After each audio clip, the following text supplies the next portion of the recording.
السلام عليكم ورحمة الله تعالى وبركاته. بسم الله الرحمن الرحيم. الحمد لله رب العالمين، والصلاة والسلام على سيد المرسلين وعلى آله وأصحابه أجمعين، أما بعد. فقد قال الله تبارك وتعالى في القرآن الكريم: أعوذ بالله من الشيطان الرجيم، بسم الله الرحمن الرحيم. للفقراء الذين احصروا في سبيل الله لا يستطيعون ضربا في الأرض يحسبهم الجاهل أغنياء من التعفف تعرفهم بسيماهم لا يسألون الناس إلحافا وما تنفقوا من خير فإن الله به عليم. صدق الله العليم. وقال النبي صلى الله عليه وسلم: إنما الأعمال بالنيات وإنما لامرئ ما نوى، أو كما قال عليه الصلاة والسلام. سبحانك لا علم لنا إلا ما علمتنا إنك أنت العليم الحكيم. اللهم انفعني بما علمتني وعلمني ما ينفعني ربي زدني علما. ربنا رب ارحمهما كما ربياني صغيرا. ربي أدخلني مدخل صدق وأخرجني مخرج صدق واجعل لي من لدنك سلطانا نصيرا. اللهم صل على سيدنا محمد وعلى آل سيدنا محمد وبارك وسلم عليه، يا أول الأولين ويا آخر الآخرين ويا ذا القوة المتين ويا راحم المساكين ويا أرحم الراحمين. اللهم ارحمنا برحمتك يا أرحم الراحمين. எல்லா புகழும் அல்லாஹ் ஜல்ல ஷானஹு தஆலாவுக்கே உரித்தாகட்டுமாக. எனது உயிரிலும் மேலான ஹஸரத் ரசூலுல்லாஹி ஸல்லல்லாஹு அலைஹி வஸல்லம் அன்னவர்கள் மீதும், அன்னவர்களின் அடிச்சுவற்றை சற்றும் அடிபரலாமல் பின்பற்றிய உத்தம சத்திய சஹாபாக்கள், தாபீன்கள், தபா தாபீன்கள், நாதாக்கள், ஷுஹதாக்கள், நல்லோர்கள், உலக முஸ்லிம்கள், குறிப்பாக நம் அனைவரின் மீதும் அல்லாஹ்வின் அன்பும் அருளும் என்றென்றும் நின்று நிலவட்டுமாக. ஆமீன். கண்ணியத்துக்குரிய அல்லாஹ்வின் நல்லடியார்களே, ரமலானுக்கு பிறகு,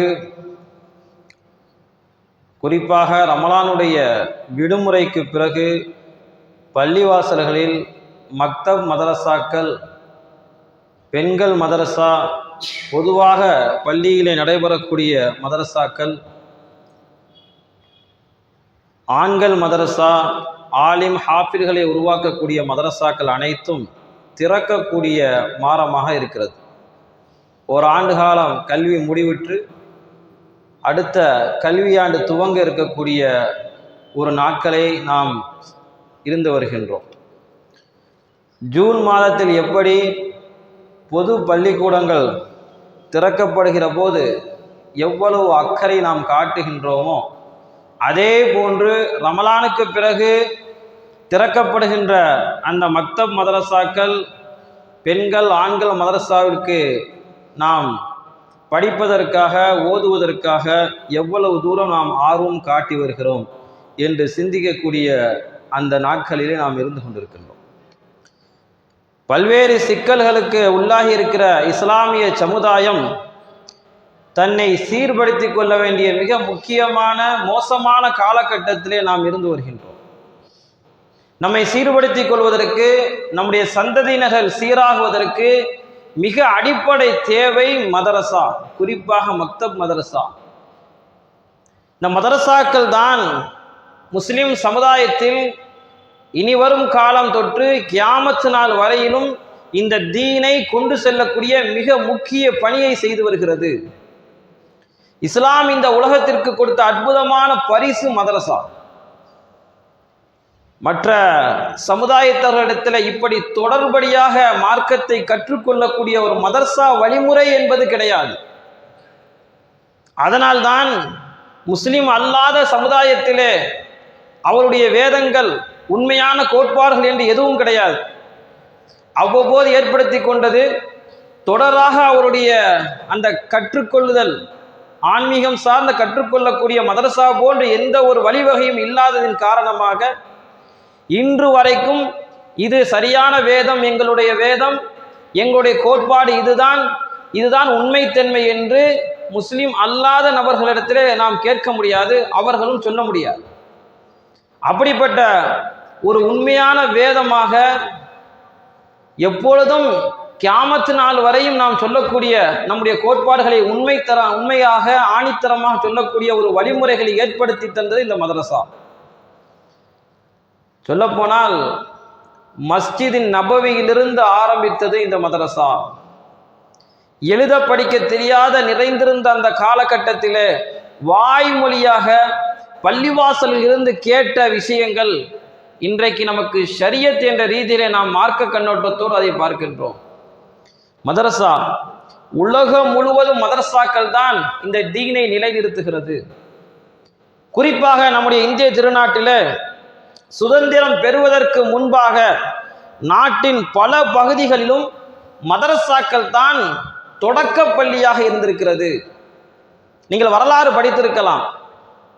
ஊபி, மேற்கு வங்காளம், பீகார் இது போன்ற மாநிலங்களில் இன்றும் கூட மதரசாக்கள் தான் அந்த தொடக்க கல்வி பணியை செய்து கொண்டிருக்கிறது. இந்தியாவின் 3வது பிரதமரும் உலக தலைவர்கள் போற்றக்கூடிய அளவுக்கும் வாழ்ந்து சென்ற லால் பகதூர் சாஸ்திரி அவர்கள் ஆரம்ப கல்வி மதரசாவில் தான் பயின்றிருக்கிறார்கள். வரலாறு சொல்லுகிறது.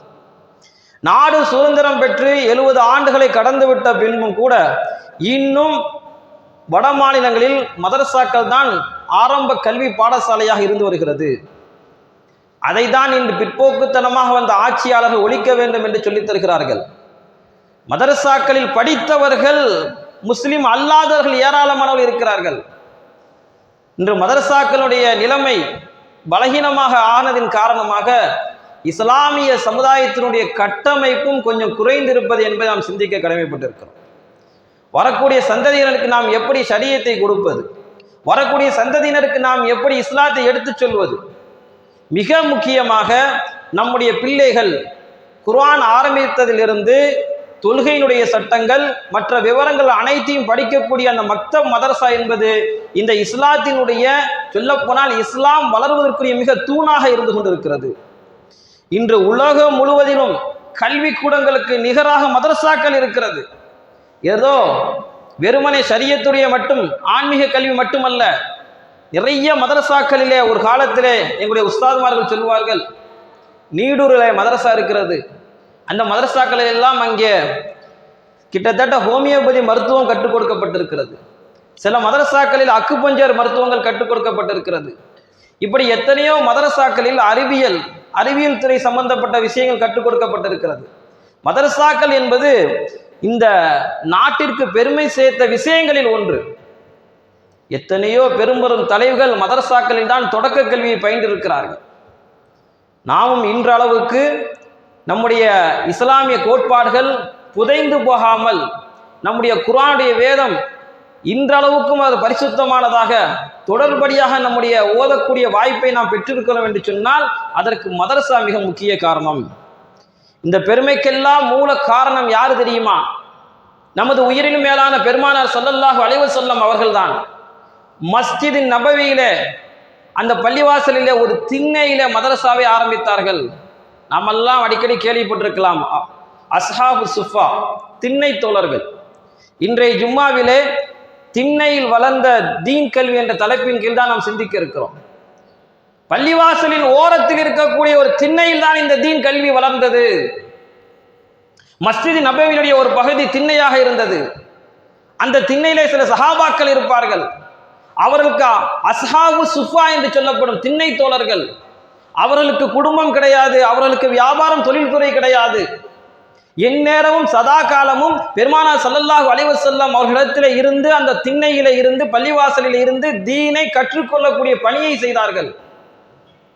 அந்த திண்ணை தோழர்களின் மூலமாகத்தான் இன்று நாம் படிக்க இருக்கக்கூடிய ஹதீஸுகள், எத்தனையோ ஷரியத்து சட்டங்கள் நாம் படித்துக் கொண்டிருக்கிறோம். நம்முடைய வாழ்க்கையில் அமல் செய்து கொண்டிருக்கிறோம். அதற்கெல்லாம் மூல காரணம் தன்னுடைய உலக தேவைகளை அவர்கள் தூக்கி எறிந்துவிட்டு அந்த மஸ்ஜித் நபவியுடைய திண்ணையிலே, பள்ளிவாசலுடைய திண்ணையிலே அவர்கள் அமர்ந்து கல்வி கற்றார்கள். ஆனால் ஏழை எளிய சஹாபி பெருமானார் ஸல்லல்லாஹு அலைஹி வஸல்லம் அவர்கள் எதை அன்பளிப்பாக கொடுப்பார்களோ கேட்க கூட மாட்டார்கள். எதை அன்பளிப்பாக கொடுப்பார்கள் அதை வாங்கி சாப்பிட்டு விட்டு அந்த திண்ணையிலேயே மார்க்கத்திற்காக தன்னுடைய வாழ்க்கை முழுவதையும் செலவழித்தார்கள். பள்ளிவாசலில் தொழுகை முடிந்ததற்கு பிறகு ஒரு 10 நிமிடம் நம்மளால் உட்கார முடியவில்லை. ஏதாவது ஒரு பயான் நிகழ்ச்சி, ஏதாவது ஒரு உபதேசங்கள், ஏதாவது ஹதீஸை கேட்பதற்கு ஒரு 10 நிமிடங்கள் நாம் கொடுப்பதற்கு தயாராக இல்லை. ஆனால் பெருமானார் ஸல்லல்லாஹு அலைஹி வஸல்லம் உடைய காலத்திலே திண்ணையிலே இருந்து கல்வி பெற்றார்கள் சஹாபாக்கள். சில சஹாபாக்கள், அந்த சஹாபாக்கள் அறிவித்த ஹதீஸுகள் ஏராளம். பிரபல்யமான சஹாபி அபு ஹுரைரா ரலியல்லாஹு தஆலா அன்ஹு அவர்கள் மூலமாக இந்த சமுதாயத்திற்கு ஏராளமான ஹதீஸுகள் கிடைத்தது. அவர்கள் நினைத்திருந்தால் எனக்கு நான் இங்கே இருந்து நான் ஏன் கல்வி பயில வேண்டும், நான் என்னுடைய உலக தேவையை நான் செல்கிறேன் என்று நினைத்திருந்தால் அவ்வளவு ஹதீஸும் நமக்கு கிடைத்திருக்காது.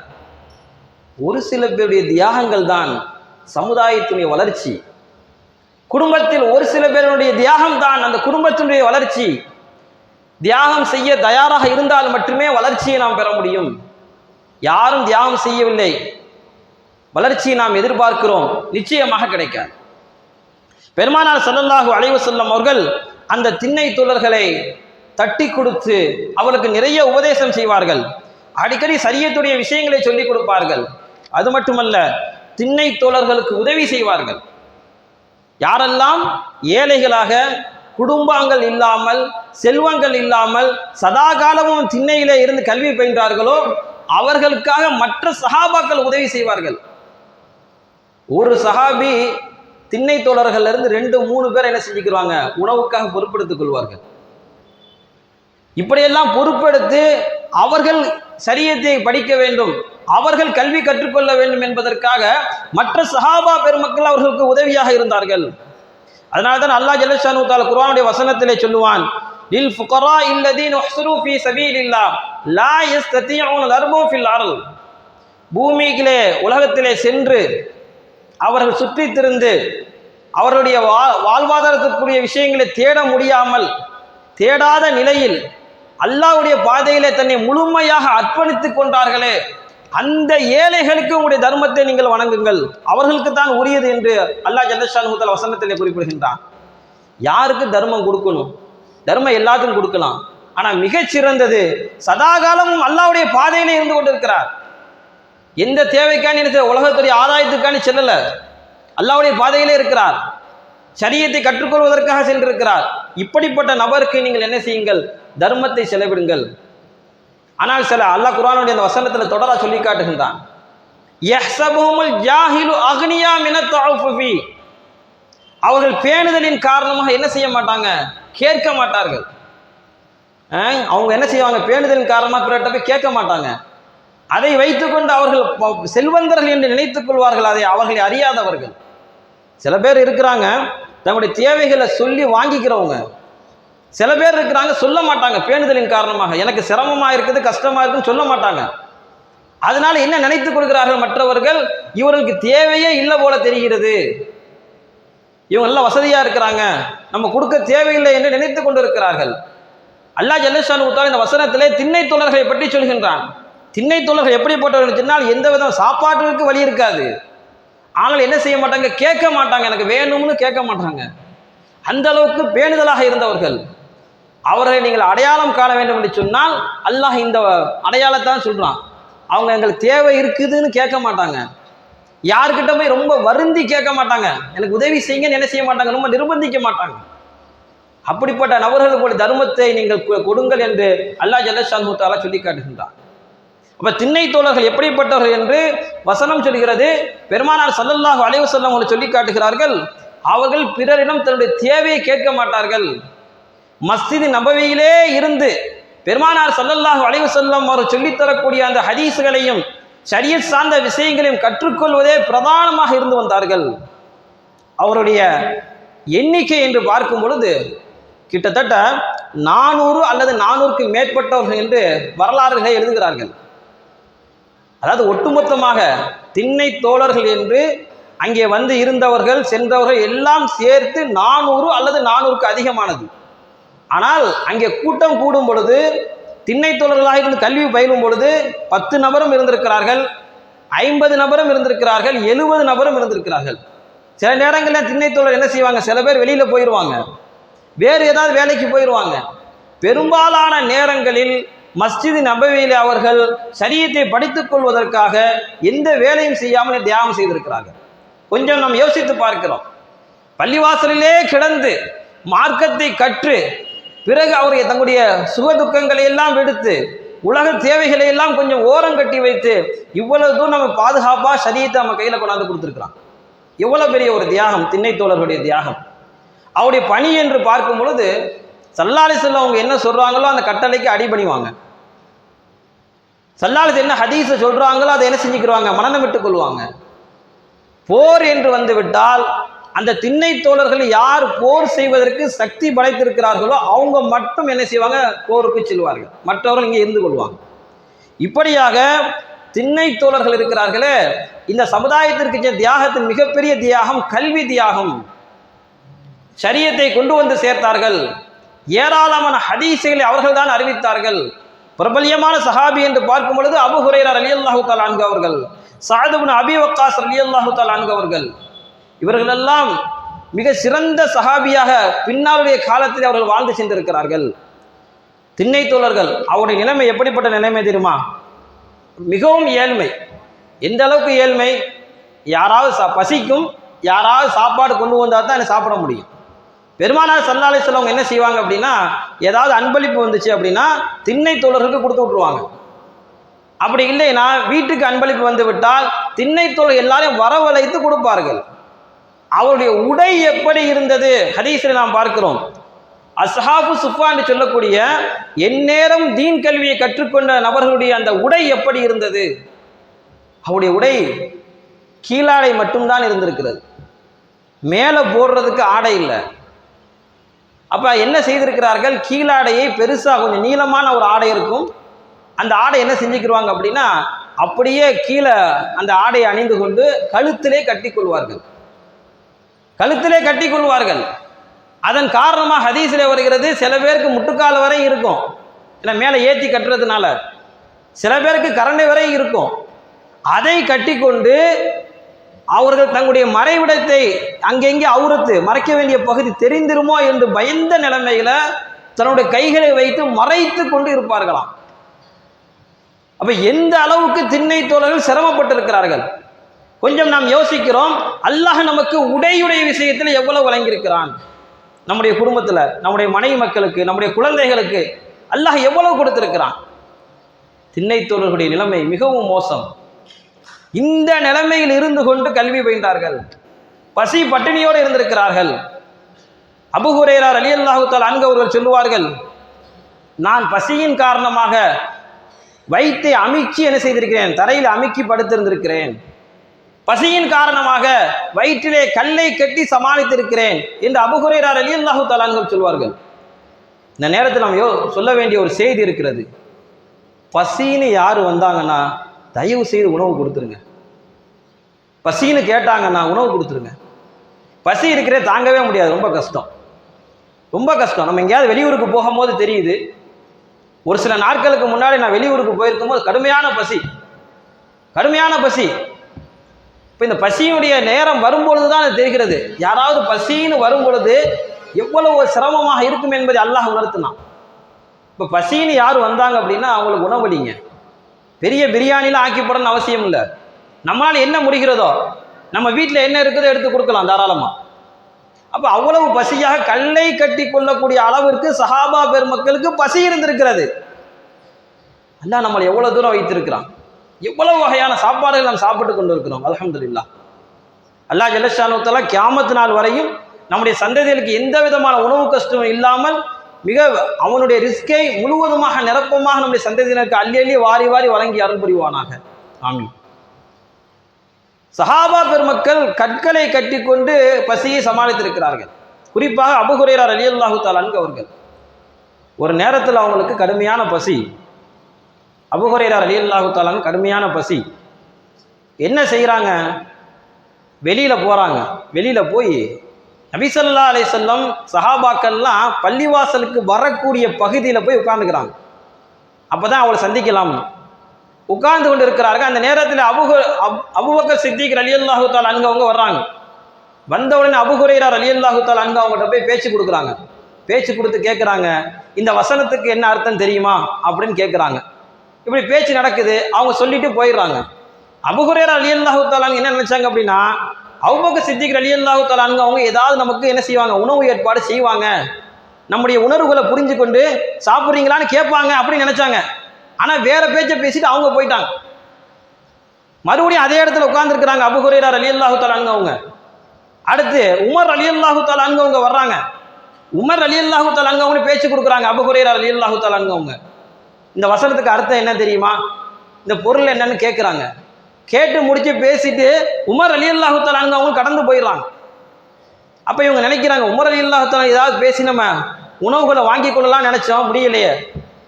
அதற்கு பிறகு மூன்றாவதாக நமது உயிரினும் மேலான ஹஸரத் ரசூலுல்லாஹி ஸல்லல்லாஹு அலைஹி வஸல்லம் அவர்கள் வர்றாங்க. அபூ ஹுரைரா ரலியல்லாஹு தஆலா அன்ஹு பார்க்குறாங்க. பார்த்த உடனே புரிந்து கொண்டார்கள். சில நேரத்தில் கண்களை பார்த்து புரிந்து கொள்ளக்கூடிய தகுதி சில பேருக்கு இருக்கும். பெருமானார் ஸல்லல்லாஹு அலைஹி வஸல்லம் அவர்கள் அபூ ஹுரைரா ரலியல்லாஹு தஆலா அன்ஹுடைய கண்களை பார்த்து புரிந்து கொண்டார்கள். அபூ ஹுரைராவே ரொம்ப பசியா இருக்கீங்களோ, ரொம்ப பசியா இருக்கிறீங்களோ கேட்டதுக்கு பிறகு, ஆமா யா ரசூலுல்லாஹ் பசியா இருக்குது. அப்படியா, என் கூட வாங்க. ஸல்லல்லாஹு அலைஹி வஸல்லம் கூட்டிட்டு போனாங்க வீட்டுக்கு. ஸல்லல்லாஹு அலைஹி வீட்டுக்குள்ள நுழைஞ்சிட்டாங்க. பின்னாடி இந்த அபூ ஹுரைரா ரலியல்லாஹு தஆலா அன்ஹு அனுமதி கேட்குறாங்க, யா ரசூலுல்லாஹ் உள்ளக்க வரலாமா, வாங்க. அந்த நேரத்தில் அனுமதி கேட்டு தான் வீட்டுக்குள்ளே போனாங்க. ஞாபகம் வைத்துக் கொள்ளணும், யார் வீட்டுக்குள்ளே போனாலும் அனுமதி கேட்டு தான் உள்ளே போகணும். இப்போ அபூ ஹுரைரா ரலியல்லாஹு தஆலா வீட்டுக்கு போனதற்கு பிறகு பெருமானார் ஸல்லல்லாஹு அலைஹி வஸல்லம் வீட்டிலே ஒரு கோப்பை பால் இருக்கிறது. வீட்டில் மனைவி சொல்கிறாங்க, இன்ன நபர் வந்து கொடுத்துட்டு போனாங்க அன்பளிப்பாக. பெருமானார் ஸல்லல்லாஹு அலைஹி வஸல்லம் இந்த கோப்பை பாலை பார்த்து விட்டு அபூ ஹுரைராவை கூப்பிட்டாங்க. அபூ ஹுரைரா இங்கே வாங்க ரலியல்லாஹு தஆலா. அபூ ஹுரைரா ரலியல்லாஹு தஆலா கிட்டக்க போனாங்க. லப்பைக் யா ரசூலுல்லாஹ் சொல்லுங்க. ஸல்லல்லாஹு அலைஹி வஸல்லம் சொன்னாங்க, நீங்க போய் திண்ணை தோழர்கள் எல்லாரையும் கூட்டிட்டு வாங்க அப்படின்னு சொன்னாங்க. இப்படி சொன்ன உடனேயே அபூ ஹுரைரா ரலியல்லாஹு தஆலா அவங்க சொல்றாங்க, இந்த ஹதீஸ் அறிவிக்கும் போது நான் மனசுல நினைச்சுக்கிட்டேன், இப்படி இருக்கிறதே ஒரு கோப்பை பால், எனக்கு பசி அதிகமா இருக்கு, அதை என்கிட்ட கொடுத்தா நான் குடிச்சிட்டு கொஞ்சம் பசி அமர்த்திக்கிடுவேன். இப்போ இது எல்லாரையும் நம்ம கூட்டிட்டு வரணும்னு சொன்னா எனக்கு என்ன செய்யாது, அந்த பால் கிடைக்காது. ஏன்னா ஸல்லல்லாஹு அலைஹி வஸல்லம் என்ன செய்வாங்க, அபூ ஹுரைராவை எல்லாத்துக்கும் எடுத்து கொடுன்னு சொல்லுவாங்க. நான் எல்லாருக்கும் இந்த பாலை கொடுப்பேன், கடைசியாக வரும்போது எனக்கு அந்த பால் இருக்காது என்று நான் மனதிலே நினைத்து கொண்டேன் என்று அபூ ஹுரைரா ரலியல்லாஹு தஆலா சொல்றாங்க. இப்படி நினைத்து கொண்டு ஸல்லல்லாஹு அலைஹி வஸல்லம் சொல்லிட்டாங்க, சரி எல்லாரையும் கூட்டிட்டு வந்துடலாம். போய் திண்ணத்தோழர்கள் எல்லாரையும் கூட்டிட்டு வந்தாங்க. அபூ ஹுரைரா ரலியல்லாஹு தஆலா திண்ணை தோழர்களுடைய நிலைமை ரொம்ப பரிதாபம். அவங்களுக்கு சாப்பாடு கொடுக்குறாங்க, ஏதாவது அன்பளிப்பு வந்தால் தான் கிடைக்கும். ஏன்னா அவங்களுக்கு தனியாக வியாபாரம் இல்லை, தொழில் கிடையாது. இப்போ அபூ ஹுரைரா ரலியல்லாஹு தஆலா அவங்க திண்ணை தோழர்கள் எல்லாத்தையும் என்ன செய்கிறாங்க, கூட்டிகிட்டு வர்றாங்க. கூட்டிகிட்டு வந்து பெருமானார் ஸல்லல்லாஹு அலைஹி வஸல்லம் வீட்டு வாசலில் நின்று அனுமதி கேட்குறாங்க. ஸல்லல்லாஹு அலைஹி வஸல்லம் எல்லாருக்கும் அனுமதி கொடுக்குறாங்க. எல்லாரும் பெருமானார் ஸல்லல்லாஹு அலைஹி வஸல்லம் வீடுகளில் போய் அங்கெங்கே உட்கார்ந்துக்கிறாங்க. கையில் இருப்பதோ ஒரு கோப்பை பால். திண்ணை தோழர்கள் எல்லாரும் வீட்டுக்குள்ளே வந்துட்டாங்க. அபூ ஹுரைரா ரலியல்லாஹு தஆலா கொஞ்சம் கவலையோடு இருக்கிறாங்க. அப்போ என்ன செய்கிறாங்க, ஸல்லல்லாஹு அலைஹி வஸல்லம் அவங்க நினைச்சது மாதிரியவே அபூ ஹுரைராவை கூப்பிடுறாங்க. அபூ ஹுரைரா இங்கே வாங்க ரலியல்லாஹு தஆலா. லப்பைக் யா ரசூலுல்லாஹ், இதோ வந்து விட்டேன். ஸல்லல்லாஹு அலைஹி வஸல்லம் சொன்னாங்க, இந்த கோப்பையை எடுத்து எல்லாருக்கும் கொடுங்க பாலை. அபூ ஹுரைரா ரலியல்லாஹு தஆலா என்ன செஞ்சாங்க, கோப்பையை எடுத்தாங்க, ஒருத்தர்கிட்ட போய் கொடுத்தாங்க. அவர் நல்லா குடிச்சார் பாலை, தாகம் தீரும் வரை, பசி அமர் வரை குடிச்சார். குடிச்சிட்டு கையில் கொடுத்துட்டார். பால் இருக்குது நிறையா. இப்போ மறுபடியும் இன்னொருத்தர் அடுத்தர்கிட்ட, இப்படியே ஒவ்வொருத்தர்கிட்டயா என்ன செய்கிறாங்க, அபூ ஹுரைரா ரலியல்லாஹு தஆலா அந்த கோப்பையை கொண்டு செல்கிறார்கள். எல்லோரும் திருப்தியாக பசி அமரும் வரை, தாகம் தீரும் வரை குடிச்சிடறாங்க. குடிச்சிட்டு கோப்பையை கொண்டு வராங்க ஸல்லல்லாஹு அலைஹி வஸல்லம் கிட்ட. பால் இருக்குது. ஸல்லல்லாஹு அலைஹி வஸல்லம் அபூ ஹுரைரா ரலியல்லாஹு தஆலா அவங்கள பார்க்குறாங்க. அப்படியே சிரிச்சுக்கிட்டே பார்க்குறாங்க, புன்னகை பூர்த்த வண்ணமாக. அபூ ஹுரைராவே, இப்பொழுது நீங்களும் நானும் தான் எஞ்சி இருக்கிறோம் அப்படித்தானே அப்படின்னு கேட்குறாங்க. அபூ ஹுரைரா ரலியல்லாஹு தஆலா சொன்னாங்க, ஆமா யா ரசூலுல்லாஹ். சரி அந்த பாலை நீங்கள் குடிங்க. இப்போ அபூ ஹுரைரா ரலியல்லாஹு தஆலா பாலை குடிக்கிறாங்க. குடிச்சு முடிச்சோன்னே என்ன ஸல்லல்லாஹு அலைஹி வஸல்லம் இருக்கிறாங்கல்ல, அவங்களுக்கு கொடுக்கணும்ல. உடனே அபூ ஹுரைரா ரலியல்லாஹு தஆலா என்ன நினைச்சாங்க, கொஞ்சத்தை குடிச்சிட்டு ஸல்லல்லாஹு அலைஹி வஸல்லம் கொடுப்போம்னு சொல்லிட்டு மறுபடியும் நீட்டுறதுக்காண்டி அவர் ரெடி ஆகுறாங்க. பெருமானார் ஸல்லல்லாஹு அலைஹி சொன்னாங்க, அபூ ஹுரைரா இன்னும் நல்லா குடிங்க. நல்லா குடிச்சாங்க. மறுபடியும் சொன்னாங்க, விடாம நல்லா குடிங்க, உங்களுக்கு பசி தீர்ற வரையும் குடிங்க. அபூ ஹுரைரா ரலியல்லாஹு தஆலா அன்ஹு பசி தீர்றவன் நிறைய குடிச்சிட்டாங்க. கடைசியா அந்த கோப்பையை எடுத்துட்டு சொன்னாங்க, அல்லாஹ்வின் மீது சத்தியமாக இதுக்கு மேல என்னால குடிக்க முடியாது. யார சொல்லலாம், நான் நிரப்பமா குடிச்சிட்டேன், பசி அமர்ந்துருச்சு, இதுக்கு மேல குடிக்க முடியாது. அந்த கோப்பையை பெருமானார் ஸல்லல்லாஹு அலைஹி வஸல்லம் கொடுக்குறாங்க. பெருமானார் ஸல்லல்லாஹு அலைஹி வஸல்லம் அவர்கள் பிஸ்மில்லாஹ் சொல்லி அந்த பாலை என்ன குடிச்சு முடிச்சிடுறாங்க ஸல்லல்லாஹு அலைஹி வஸல்லம். இப்பேற்பட்ட ஒரு பெரிய பரக்கத் ஒரு கோப்பை பாலில் இருந்தது. திண்ணை தோழர்கள் பசியோடு இவ்வளவு கஷ்டப்பட்டிருந்தார்கள். இவ்வளவு சிரமப்பட்டும் கூட அவர்கள் தீன் கல்வியை ஒதுக்கவில்லை. ஆக நமக்கு இவ்வளவு சிரமமா இருக்கிறது, சாப்பிட முடியல, சரியான உடை இல்லை, நமக்கு குடும்பம் இல்லை, சிரமமாக இருக்குது, நாம ஏன் இந்த பள்ளிவாசல் திண்ணையில உட்கார்ந்து தீன் கல்வியை கற்றுக்கொள்ள வேண்டும் என்று நினைக்கல. அவங்க அப்படி நினைச்சிருந்தாங்க அப்படின்னா நம்ம இப்ப எந்த ஒரு ஷரியத்துடைய சட்டங்கள் நமக்கு தெரிஞ்சிருக்காது. அவங்க செஞ்ச தியாகம், வியாபாரத்துக்கு போகாம உலகத்துடைய ஆசைகளை போய் நிறைவேற்றி கொள்ளாம மஸ்ஜித் நபவியிலே சதா காலமும் கிடந்து படித்து அந்த ஹதீஸை மக்களுக்கு சொன்னதின் காரணமாக இன்று நாம் ஷரியத்தை பின்பற்றி கொண்டிருக்கிறோம். இன்னைக்கு நம்ம முஸ்லிமார் நிறைய சட்டங்கள் நம்ம பார்த்து வருகிறோம். எல்லாம் சஹாபா பெருமக்கள், குறிப்பாக திண்ணை தோழர்கள் மற்ற சஹாபாக்களுக்கு சொன்னாங்க. யாரெல்லாம் வெளியில வியாபாரத்துக்கு போயிடுவாங்களோ, மற்ற நேரங்கள் கொடுத்துருவாங்களோ, அவங்களுக்கெல்லாம் இந்த திண்ணை தோழர்கள் தான் என்ன செய்வாங்க, இந்த ஸல்லல்லாஹு அலைஹி வஸல்லம் இருந்து கேட்ட ஹதீஸை எடுத்து சொல்லி இருக்கிறார்கள். நாம் யோசிக்கிறோம், அல்லாஹ் ஜல்லஷானு தஆலா நம்முடைய இன்றைய காலகட்டத்தில் நமக்கு எவ்வளவு கொடுத்துருக்கிறோம், நம்ம இந்த தீனுக்காக வேண்டி என்ன செய்தோம். ஒவ்வொருத்தரும் சிந்திக்க வேண்டிய விஷயம் இருக்கிறது. நான் என்னுடைய வாழ்க்கைக்காக இந்த லட்சியத்தை செஞ்சேன், என்னுடைய வேலை வாய்ப்பு, என்னுடைய குடும்பம், என்னுடைய பெற்றோருக்காக இதை செஞ்சேன், நன்மைதான். என்னுடைய குடும்பத்திற்காக இதை செய்தேன். இந்த தீனுக்காக நாம் எதை செய்தோம்? ரொம்ப ஒரு பணிவன்போடு கேட்டுக்கொள்ளக்கூடிய ஒரு விஷயம். குடும்பத்தில் 2 பிள்ளைங்க இருந்தாங்க அப்படின்னா ஒரு பிள்ளை என்ன செய்யுங்க, மதரசாக்கு ஓதுறதுக்கு அனுப்புங்க. மதரசாக்கு ஓதுறதுக்கு அனுப்புங்க. எத்தனையோ துறைகள் நம்ம தேர்ந்தெடுக்கிறோம். 12வது முடிச்சதுக்கு போய் எத்தனையோ துறைகள் நம்ம தேர்ந்தெடுக்கிறோம். குர்ஆனை மனனம் செய்யக்கூடிய பிரிவு, ஹெஃபுல் பிரிவுகள் இருக்கிறது. ஆலிமாயி இந்த சமுதாயத்தில் பணி செய்யக்கூடிய, சமுதாயத்தை உயர்த்தக்கூடிய, இந்த சமுதாயத்துக்கு தீனை எடுத்து சொல்லக்கூடிய பணி இருக்கிறது. உங்க குடும்பத்தில் 4 பேர் இருந்தாங்கன்னா ஒருத்தர் என்ன செய்யுங்க, தீனுக்காண்டி அர்ப்பணிங்க. இன்னைக்கு சமுதாயம் எப்படி சீர்கெட்டு கொண்டிருக்கிறது தெரியுமா? நம்முடைய முஸ்லிம் சமுதாயத்தில் எவ்வளவு தூரம் வேலை வாய்ப்பிலும் கல்வியில பின்தங்கி இருக்கிறோம் என்று சொன்னால், விரல் விட்டு எண்ணும் அளவுக்கு தான் வேலைக்கு போயிட்டு இருக்கிறோம், சரியான படித்த வேலைக்கு. இன்னைக்கு நம்முடைய பிள்ளைகள் போதை கலாச்சாரங்களுக்கு அடிமையாகி கொண்டிருக்கிறார்கள். இந்த உலகத்தில் இருக்கக்கூடிய அத்தனை அனாச்சாரங்களும் இன்னைக்கு நமக்கு கற்றுக் கொடுக்கப்படுகிறது. இன்னைக்கு பள்ளிக்கூடத்துக்கு போறாங்க, கல்லூரிக்கு போறாங்க, எங்கேயும் ஒழுக்கவே நாம் பார்க்க முடியவில்லை. கல்வி கிடைக்கிறது, ஒழுக்கம் கிடைக்கல.